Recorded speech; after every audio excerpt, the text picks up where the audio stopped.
गांधी बाबा तुमने हमको एक मौन हथियार दिया, दोनों गाल सूज गए लेकिन हमने ना वार किया। आदर्श तुम्हारे जिंदा है, बड़े महान हो तुम बापू, संपूर्ण विश्व में इस भारत की एक पहचान हो तुम बापू। अगर आपने चाहा होता तुम भी ऐश ले सकते थे, देश बेचकर अंग्रेजों से मोटा कैश ले सकते थे, स्वदेशी का नारा देकर दिन भर चरखा चलाते थे, देश का खर्चा ज्यादा ना हो आधा लैंप जलाते थे। आधी आजादी का बापू तुमको ही हकदार कहूंगा, कोई विरोधी तेरा होगा मैं उसको गद्दार कहूंगा। लेकिन देश के बंटवारे पर बापू गुस्सा तन जाता है।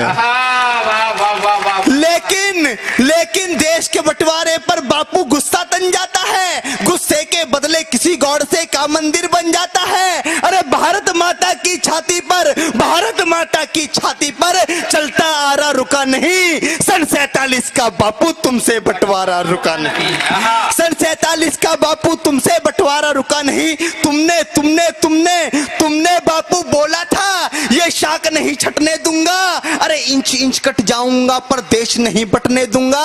अरे चंदा सूरज धरती अंबर, चंदा सूरज धरती अंबर सारे ही शर्मिंदा थे, जिस दिन देश बटा बापू उस दिन तुम भी जिंदा थे।